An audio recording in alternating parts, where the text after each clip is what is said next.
Hi, welcome to today's episode.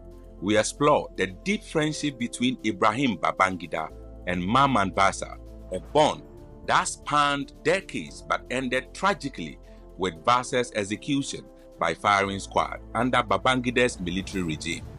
We will cover their early years, shared education, military journeys, family connections, and the dramatic events that concluded their story. Give this video a thumb up and let's begin.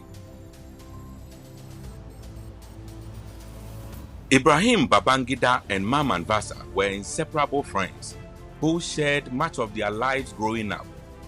Born in December 1940 and August 1941 respectively, they began primary school together and later attended Government College Bida in today's Niger State. From 1957 to 1962, at Bida, their friendship solidified over 5 years, often seen side by side. Both from Niger State, they chose military careers after secondary school. Back then, the Nigerian Defense Academy didn't exist. Instead, they joined the Nigerian Military Training College, NMTC, in Kaduna. Vatsa enrolled on December 10, 1942, to start his training in the Nigerian Army, and Babangida joined the same day. Together, they embarked on their military paths, training and engaging in activities that strengthened their bond each year. At that time, the NMTC collaborated with foreign military schools and wasn't yet an officer commissioning institution.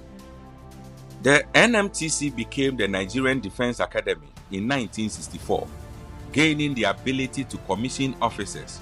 Before that, cadets like Babangida and Vatsa went overseas for advanced training after initial preparation in Nigeria.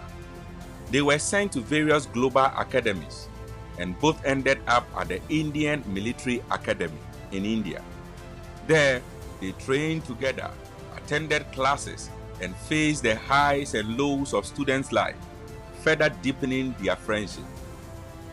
Ambitious and dedicated, they completed their training and were commissioned as second lieutenant in India in September 1963. Returning to Nigeria, they reported to military authorities and were assigned to different units across the country. Despite separate postings, they stayed close, spending holidays together, Vatsa visiting Babangida's home and vice versa.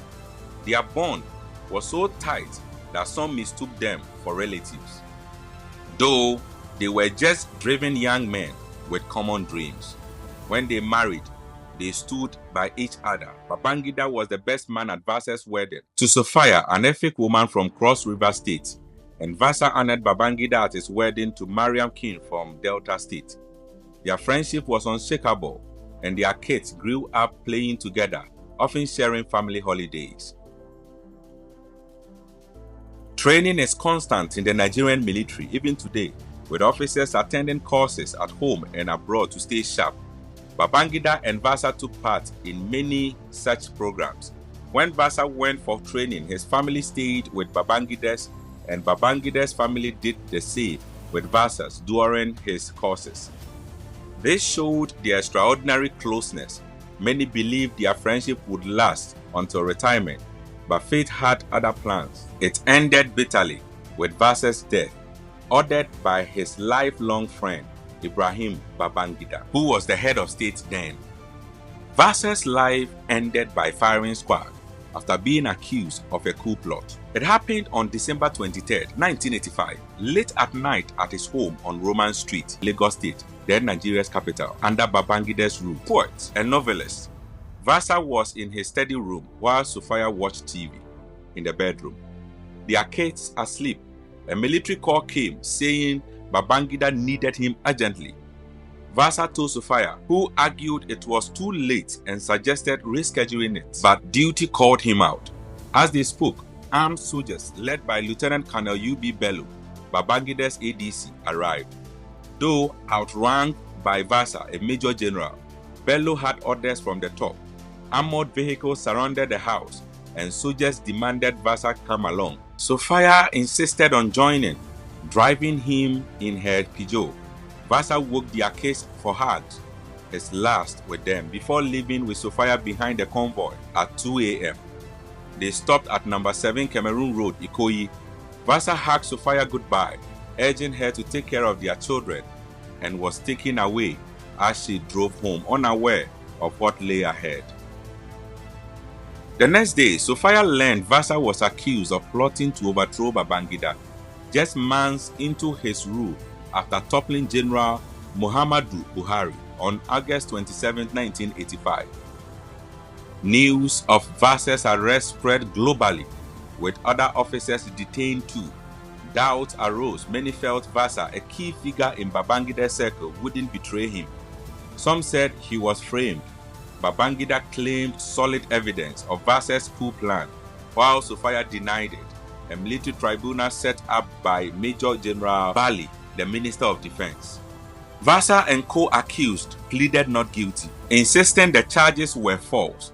Held at Kirikiri Maximum Security Prison, Vatsa wrote Sophia, "Don't beg Babangida anymore. Care for the children. God will help." The tribunal, meeting daily at the Brigade of Guards headquarters in Lagos, found them guilty, sentencing them to death. Babangida approved the verdict, ignoring pleas, and execution loomed. Beyond being a soldier, Vatsa was a poet, a writer, active in Nigerian's literary scene, donating land in the Federal Capital Territory for their headquarters. His arrest alarmed literary figures across Africa. Chinua Achebe, J.P. Clark, and Wole Soyinka met Babangida at Dodan Barracks to beg for mercy. Babangida listened politely, but execution was set. Soon after they left, Vatsa and others, Lieutenant General Musa Bittiyong, Lieutenant Colonel Christian A. Oche, Lieutenant Colonel Michael Iyochi, Major D. Bamidele, and more were shot on March 5, 1986. The nation reeled. Vatsa's final wish was for his wristwatch and wedding ring to reach Sophia. The execution was filmed for Babangida. Sophia returned to Kaduna with their kids Haruna, Fatima, Gabriel, and Aisha, facing a changed life. She insisted Vatsa was innocent and grieved that his body wasn't released for burial. During the presidency of Olusegun Obasanjo, Sophia wrote to him to probe the execution and charge Babangida, but no action followed, and future justice remains uncertain. These childhood friends from Niger State, classmates at government school Bida, trained at the NMTC, an Indian military academy, served Nigeria together until their tragic splits. In an April 2014 interview, Sophia said, "Mamman's family and Babangida's family had a special bond." They added, "I thought IBB, Babangida's nickname, and my husband were kin. They shared clothes and shoe sizes.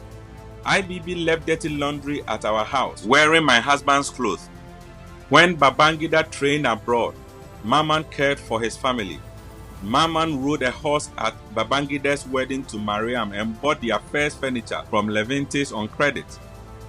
Babangida was Mamman's best man. That's how close they were." Analysts argue Vatsa was framed and Babangida shouldn't have approved his death. Babangida insists evidence was clear, but Sophia maintains Vatsa's innocence. Vatsa can't speak for himself. The 1986 execution of Major General Mamman Vatsa marks a friendship's shocking end. One friend ordering another's death by firing squad. It's etched in Nigeria's and Africa's history, lingering in public memory. Thanks for watching. Subscribe, give the video a thumb up, and leave a comment in the comment section.